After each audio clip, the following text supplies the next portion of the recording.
You know, obviously, man, I don't want to quitting, going in town, and getting clipped, and that's not out of the question. But you understand the question. You understand why there would be some concern, you know, about going 12 rounds, having the decision go his way, so you get the rubber match. There's a lot of money involved. But you got to realize you're putting the cart before the horse. I can't talk rubber match. The fight hasn't even happened. I understand that. I'm just saying the concern that it may be out of your hands and where the thinking would be. I'm thinking about it. Okay, fair enough. He lost his game respect. Kovalev. Most times after fighters fight, they gain respect for each other. It seems like there's more tension now.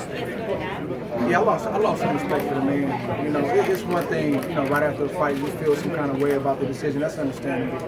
But the excuse making for 4 months straight, bro, like that, I can't respect that. You know, it's not that he asked for my respect, but that's the reality. Does it seem like his disrespect is a little more phony because he had high regard for you before? He had, you know, kind of words to say before the fight, respected you as a fighter. It's hard to say what he's thinking. You know, it's hard to say what he's thinking, how he feels. He respects me, but that's what's going to be his downfall is there. But, you know, you put your mouth on my God, and I didn't address it today. You know, I'm a believer in Jesus Christ. I don't push my religion or my faith out on nobody, but you messed up. So you took high offense to the photo he posted. That's okay. It ain't really the photo. It's just, you know, it just speaks to the air.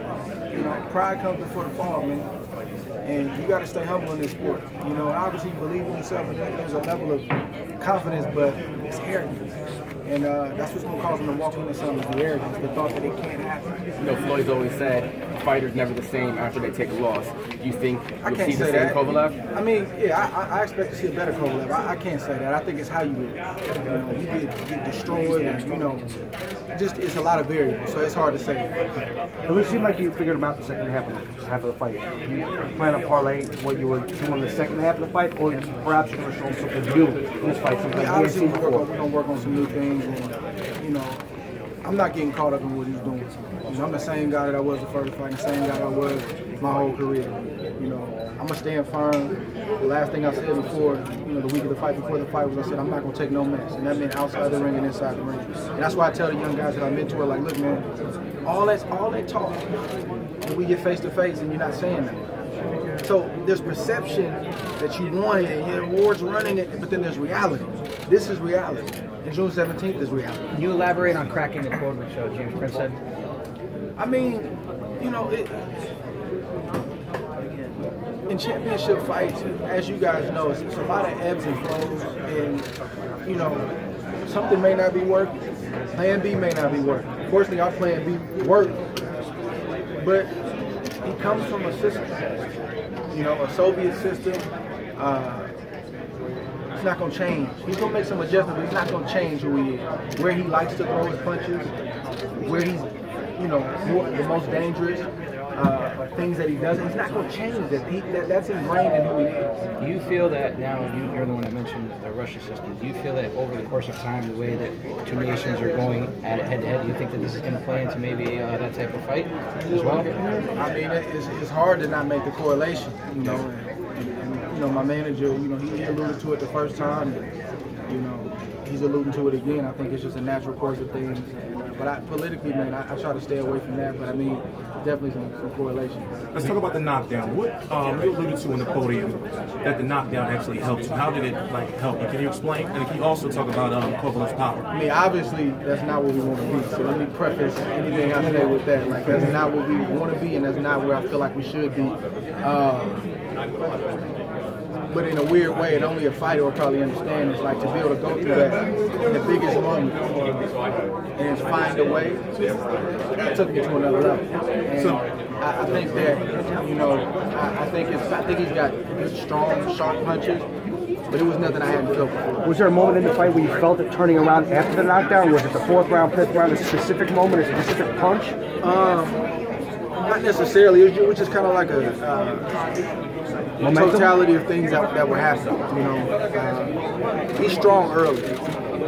He's strong early, and he's gonna fade every time.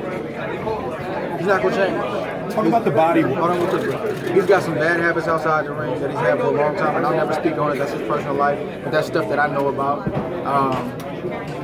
He's been able to get away with certain things because of the power and the reputation. So he'll train, are you training the way you're supposed to? Now he'll go and he'll probably train harder than he's ever trained, but I've trained like that my whole career. I've got 23 years of grinding to the maximum. And you may do it for the next 8-10 weeks, but is that enough? I don't think that pump is gonna get where it's supposed to get in the next 8 weeks. And apparently that intimidation aim is not working with you. I don't play them games. Yeah, I don't play them games. You know, I got over that early in my career, and you know, like James said, man, I'm a man of God, man, and I don't fear any man. And you know, you gotta earn it. You know, I've had a couple times early in my career, like in the amateurs, where you know, guys' reputation maybe had me, you know, a little leery, and I learned I didn't like how that felt. You know, the Virgins always told me, you nigga gotta earn it. And that's what I tell the young guys that I talk to. You nigga gotta earn it. You know, you respect them. It's a healthy balance. I respect them. That's what's gonna cause me to get ready and be mentally where I need to be. But bro, if you think you're gonna come here and beat me before the fight starts, I can't allow that to happen. And when you stand firm with a guy like that, you see all kind of, he don't know where he's coming and going. Oh, he's scared. They lied to that man. They lied to him. They told him I didn't want the fight.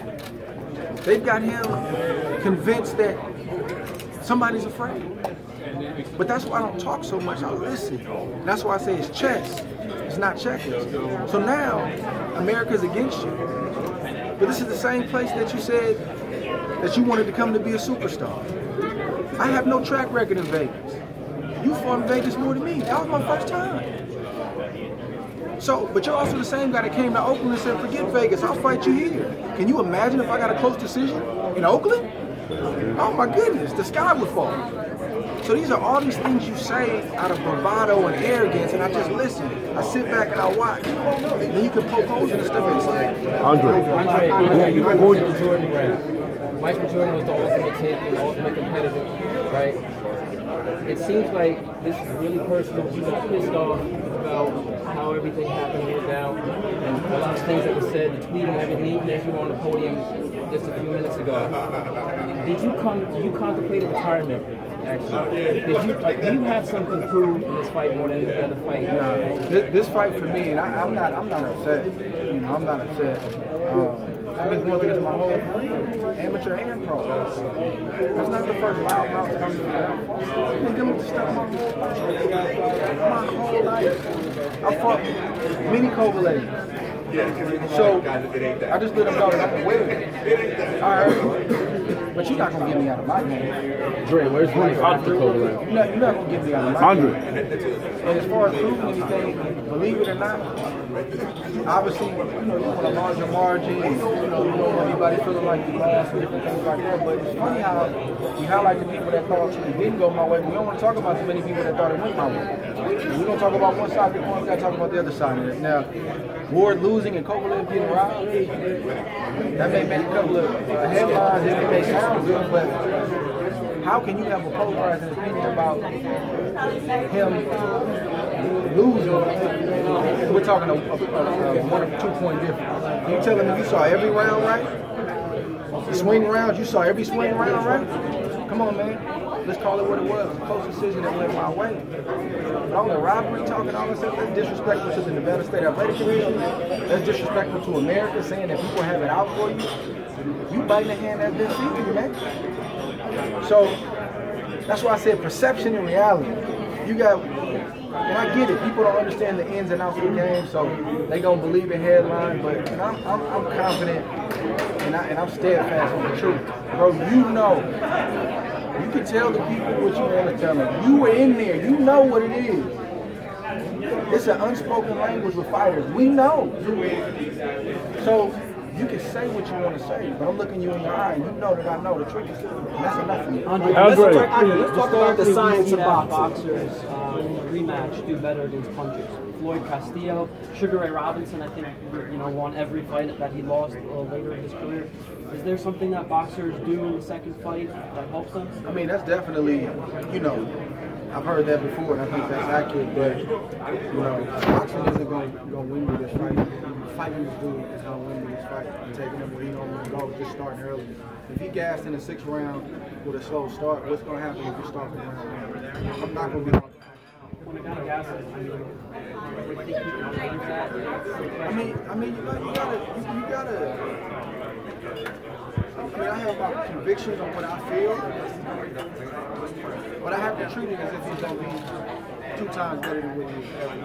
I gotta think like that. But deep down, me knowing how the body works, you're not going to turn into a Superman overnight. You went out of your element for the last fight, trained a place you never trained before. You went to Big Bear for a couple weeks, 3-4 weeks. You came back down to sea level. Like, I know all the training that he did, and he trained hard, but you still gassed because that's years of cutting corners.